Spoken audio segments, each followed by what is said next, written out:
On the morning of June 6, 1944, the fate of Nazi Germany rested not on the strength of its armies, nor on the courage of its soldiers, but on a decision that was never made. Along the cold gray waters of the English Channel, history was already in motion. Thousands of Allied ships cut through the waves in carefully planned formations, carrying men, tanks, artillery, and supplies toward the coast of occupied France. Above them, the sky filled with the low thunder of aircraft engines as paratroopers began to drop behind enemy lines, descending into darkness, confusion, and enemy fire. The largest amphibious invasion in human history had begun. Across Normandy, German coastal defenses came alive. Guns fired. Radar stations sent frantic reports.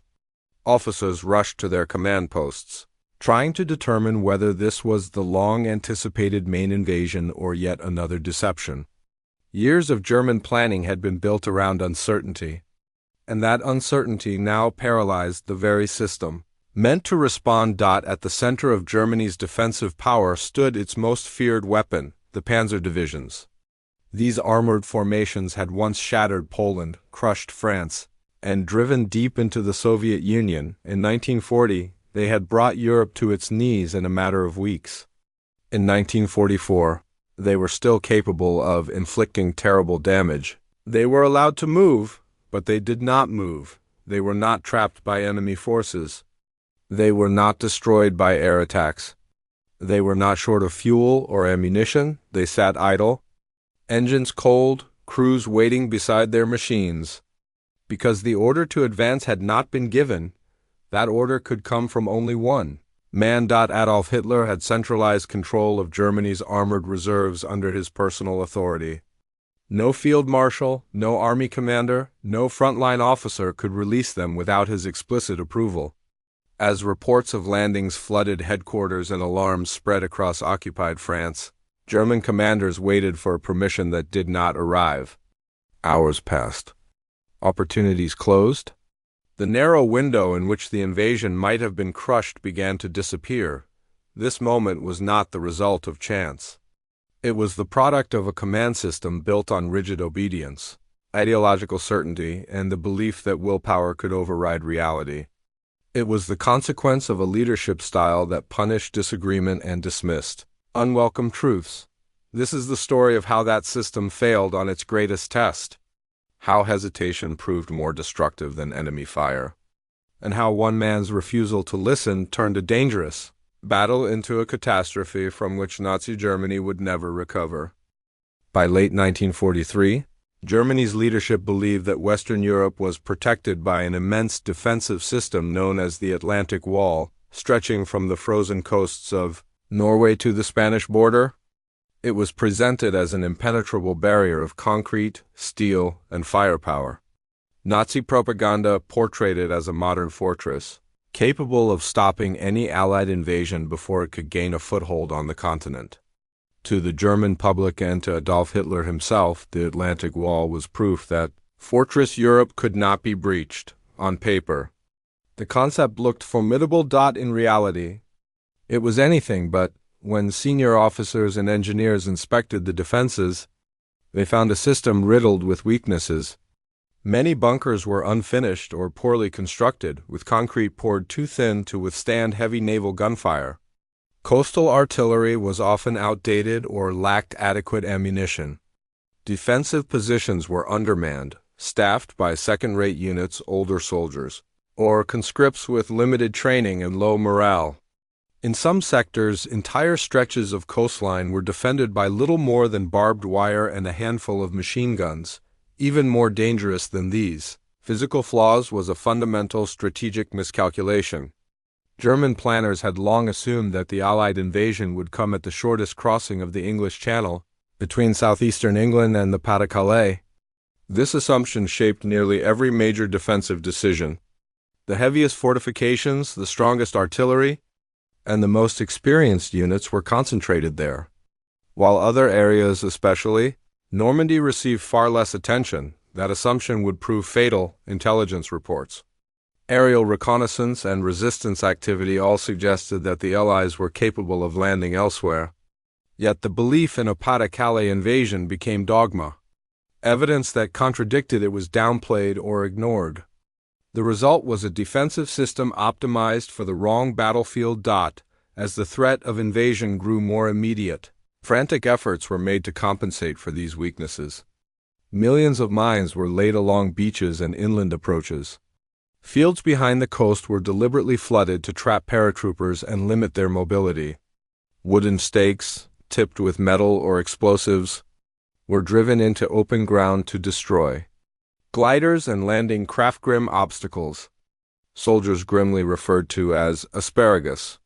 Every available resource was thrown into delaying the inevitable, but these measures addressed symptoms, not the core problem. Static defenses, no matter how elaborate, could only slow an enemy. They could not destroy him. The German army had learned this lesson repeatedly earlier in the war. Fixed fortifications could be bypassed, isolated, or pulverized by superior firepower. Once breached, they became traps for the men defending them. Stopping a modern amphibious invasion required speed, flexibility, and overwhelming counterattack. It required mobile forces capable of striking the enemy before he could consolidate his beachhead. Only armored divisions, fast, concentrated, and decisive could do that. The Atlantic Wall was meant to hold the enemy at the shoreline.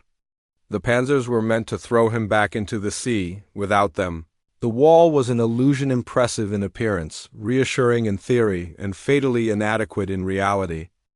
Germany's Western Command was split by a fundamental disagreement. One faction believed armored divisions should be held inland, ready to counterattack once the enemy revealed their true landing point. This was traditional doctrine: wait, concentrate, and strike. The other side had learned a harsher lesson. Allied air superiority meant that any large movement of tanks in daylight would be detected, attacked, and destroyed before reaching the front. Waiting would not preserve strength, it would waste it. The only chance, they argued, was to crush the invasion at the beaches within the first 24 hours. Adolf Hitler listened, and then he chose neither option. Faced with sharply opposing strategic advice, Adolf Hitler refused to make a clear choice. Instead of committing fully to one coherent plan, he attempted to reconcile incompatible ideas by dividing Germany's armored forces. On paper, the arrangement appeared flexible. In practice, it guaranteed confusion, delay, and failure. Some panzer divisions were positioned close to the coast, intended to strike Allied forces as they landed. Others were held farther inland, ready to counterattack once the main invasion site was identified. The remaining armored formations, Germany's most powerful reserves, were placed under Hitler's personal control. These units could not be moved without his explicit authorization. No field marshal, no army commander, no officer at the front had the authority to release them. This decision satisfied no one and doomed everyone. The divisions stationed near the coast were too few in number and too widely scattered to stop a major invasion on their own. They lacked the mass needed to crush Allied forces before they could establish beachheads. At best, they could delay the inevitable, buying time but not preventing disaster. The divisions held inland faced a different problem.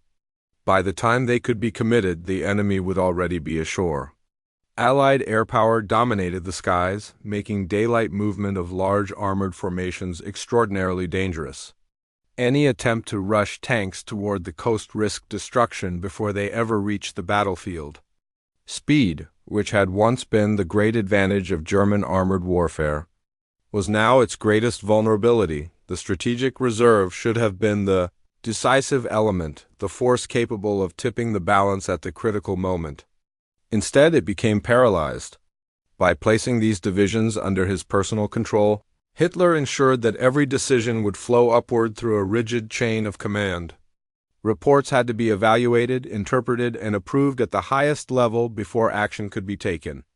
In a fast-moving crisis, this process wasted precious hours. Those hours would prove decisive. More damaging than the structure itself was the mindset behind it. Hitler distrusted his generals. He believed that professional military advice was tainted by caution and defeatism. He was convinced that only his personal judgment could prevent another perceived betrayal or collapse. As a result, he centralized authority at the very moment when flexibility and initiative were most needed. The compromise created the worst of all possible outcomes. No commander had enough strength to act decisively. No force was positioned optimally. And when the moment came to respond, no one had the authority to move without permission that might never arrive. Germany entered the decisive battle for Western Europe with its most powerful weapon divided, constrained and waiting on a single man's approval, a man who refused to trust the very commanders trained to fight it. When Allied forces landed in Normandy, German command collapsed into confusion. Reports arrived slowly. Communications failed. Senior officers hesitated to act without authorization. Hitler was asleep. His staff feared waking him. By the time permission was granted to move armored divisions, Allied aircraft controlled the skies. Roads became death traps. Columns were shattered before they reached the front. The invasion could no longer be stopped. What might have been a brutal but contained battle became a war of attrition. Germany could not win. As days turned into weeks after the Allied landings, the situation in Normandy deteriorated with relentless speed. What had begun as a desperate attempt to contain a beachhead turned into a grinding battle of attrition that Germany could not sustain. Casualties mounted daily. Units reported losses that could not be replaced. Equipment was destroyed faster than it could be repaired or replenished. Entire divisions, once powerful and experienced, ceased to exist as effective fighting forces. Frontline commanders sent increasingly urgent reports to higher headquarters. Their messages were detailed, precise, and consistent. They described units reduced to fractions of their original strength, tanks destroyed in open fields, supply lines shattered by constant air attacks, and soldiers holding positions that could not be defended. Communications broke down under the strain, and coordination between units became nearly impossible. Again and again, senior commanders warned that the front would collapse unless German forces were allowed to withdraw to more defensible positions. These were not requests for surrender, they were pleas for survival. The proposed withdrawals were meant to shorten the front, consolidate remaining forces, and preserve what was left of the army for future operations. Commanders understood that continuing to hold exposed positions within range of Allied naval guns and under constant air attack would only accelerate destruction. Every day spent holding ground without strategic value meant more men lost and more equipment destroyed. Each warning was rejected. Hitler insisted that territory must be held at all costs. In his view, withdrawal was synonymous with weakness, and weakness invited defeat. He believed that discipline, willpower, and ideological commitment could compensate for material inferiority. He spoke confidently of miracle weapons and decisive counterattacks. That would restore the situation plans that existed only on paper and bore little resemblance to conditions on the battlefield. Professional military assessments were dismissed as pessimism. Officers who described reality were accused of lacking faith. Reports that contradicted Hitler's expectations were ignored or filtered before they reached him. The gap between decision-making and the front widened with every passing day. Meanwhile, the consequences were irreversible. German units were ground down piece by piece. The army lost not only men and machines, but cohesion and flexibility. Initiative vanished as commanders waited for orders that did not reflect reality. Opportunities to disengage and regroup slipped away, replaced by rigid instructions to hold positions that could not be held. The truth was clear to those fighting the war. It was equally clear to those choosing not to listen. And as reality was dismissed, the destruction of the German army in Normandy became inevitable. Those who spoke honestly about the situation in Normandy paid the price. In the rigid hierarchy of the Third Reich, delivering bad news was often treated as a greater offense than causing the disaster itself. As the battlefield reality grew more desperate, the regime's response was not to reassess its strategy, but to remove the men who described what was happening. Senior officers were dismissed, sidelined, or quietly replaced. Some were relieved under the pretense of exhaustion or ill health. Others were transferred to meaningless positions far from the front. Their removal was intended to send a clear message: pessimism would not be tolerated, and disagreement with the Führer's vision would be punished. New commanders arrived with explicit instructions to enforce discipline and suppress what the regime labeled defeatism. They were expected to restore confidence, demand obedience, and ensure that orders to hold ground were carried out without question. Optimistic reports were encouraged. Requests for withdrawal were discouraged or outright forbidden. The problem, it was claimed, was not the situation, it was the attitude of those describing it. Reality had a way of asserting itself within days of taking command.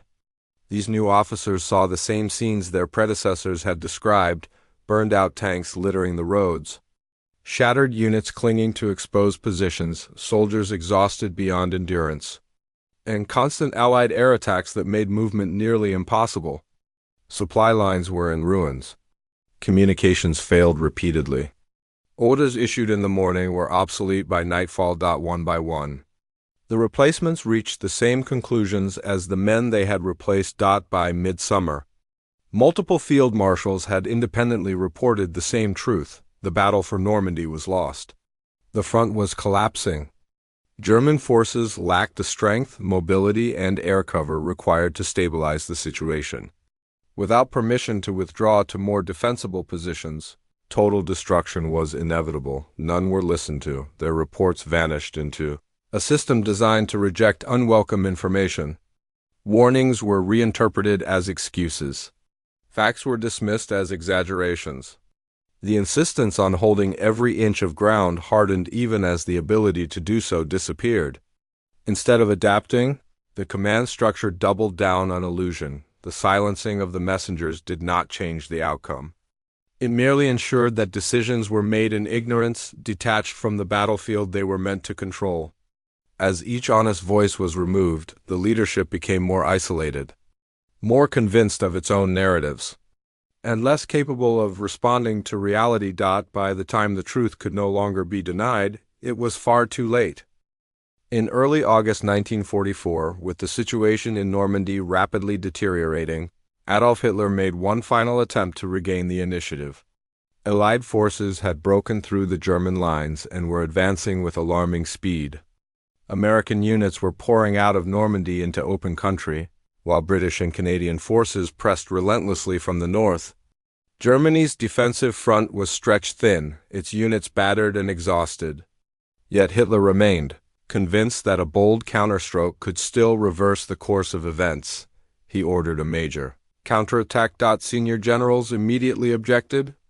They warned that the conditions required for such an operation no longer existed. German divisions had been fighting continuously for weeks without rest or adequate reinforcements. Fuel was scarce. Ammunition was limited. Tanks were worn down by constant combat and mechanical failure. Most critically, the Allies controlled the skies. Daylight movement had become nearly suicidal, and any large concentration of armor was quickly detected and destroyed by Allied fighter-bombers. The general's warnings were blunt and unequivocal. The attack was impossible. It went ahead anyway, under Hitler's orders. German armored units were assembled and pushed forward into open terrain. The plan called for a rapid thrust designed to split the Allied forces and cut off their advance. On maps and distant headquarters, the arrows looked decisive. On the ground, the reality was brutal. As soon as the German columns began to move, Allied reconnaissance aircraft spotted them. Within hours, the skies filled with American and British fighter bombers. What followed was devastation. German tanks and armored vehicles were caught on exposed roads and in open fields, unable to disperse or hide. Rockets, bombs, and cannon fire rained down from above. Vehicles burned where they were hit. Supply trucks exploded. Crews were killed before they ever saw an enemy soldier. Entire formations were shattered in a matter of hours. Units that had once been the elite of the German army were reduced to scattered wreckage across the countryside. The offensive collapsed almost as quickly as it began. Worse still, the failed attack pushed German forces deeper into a vulnerable position. As Allied armies continued to advance from multiple directions, German units found themselves trapped in an ever-shrinking pocket. Roads became clogged with destroyed vehicles and abandoned equipment. Soldiers attempted to escape on foot, leaving behind guns, tanks, and wounded comrades. Command and control disintegrated as communications failed and officers lost contact with their units. What followed was one of the most complete battlefield annihilations of the entire war. Allied artillery and aircraft pounded the pocket relentlessly. Escape routes were cut off. German resistance collapsed under the combined weight of firepower and exhaustion. Tens of thousands were killed or captured. Those who managed to break out did so without heavy weapons, without vehicles, and without any realistic ability to reform as fighting units. By the time the fighting ended, the Western German army had effectively ceased to exist as a coherent force. What remained were shattered remnants, incapable of mounting meaningful resistance. The collapse that German commanders had warned about for weeks had finally occurred. It was not the result of a single battle lost, but of a final, futile gamble made against all professional military advice. The last counterattack did not save Germany's position in the West. It destroyed it. Those who had warned that the campaign in Normandy was doomed lived long enough to see their predictions fulfilled, but not long enough to be vindicated. In the rigid world of the Third Reich, being correct was not enough. Truth carried no protection when it conflicted with ideology, pride, or the will of the Führer. Instead of acknowledgement, those who spoke honestly paid a heavy price. Some were dismissed. Senior commanders who reported the collapse of units or the impossibility of holding their positions were accused of lacking faith. Requests for withdrawal were interpreted as defeatism. Officers who had spent their lives in service to Germany were abruptly relieved of command, sent away under polite pretexts, or replaced by men considered more obedient than competent. Some were disgraced. Reports that contradicted Hitler's expectations were rewritten, questioned, or ridiculed. Generals were blamed for failures they had predicted and tried to prevent. Decorations and titles could not shield them from suspicion. Their reputations were quietly eroded as responsibility for catastrophe was shifted downward, away from the center of power. The narrative demanded loyalty, not accuracy. Some were quietly removed. In an atmosphere of growing paranoia, association itself became dangerous. Officers who shared concerns, who spoke candidly among themselves, or who simply acknowledged reality risked being linked to conspiracy. Surveillance increased. Files were opened. Careers ended without explanation. In some cases, lives ended as well. The line between professional military judgment and political disloyalty vanished. The regime could not tolerate the truth. Even when that truth was undeniable. By the summer of 1944, the evidence was overwhelming. Casualties far outpaced replacements. Equipment losses could not be replaced. Allied air power controlled the battlefield. Entire divisions were collapsing under relentless pressure. Yet admitting these facts would have required acknowledging failure at the highest level, and that was unthinkable. Instead, reality was treated as an enemy to be suppressed. Orders became more rigid as the situation worsened. Commands to hold at all costs replaced operational planning. The demand for obedience grew even as the capacity to resist disappeared. The system punished those who described the battlefield honestly and rewarded those who echoed official optimism. In the end, truth did not change the outcome. The front collapsed exactly as warned. The army was destroyed not because its leaders lacked courage or experience, but because honesty had become a liability. Those who spoke the truth were silenced, sidelined, or eliminated.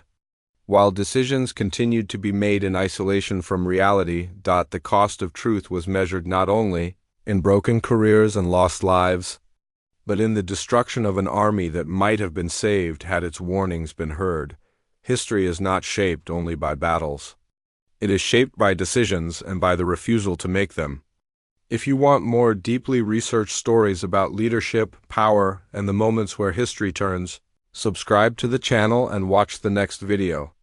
Because the most dangerous orders are not always the ones that are given, but the ones that never come.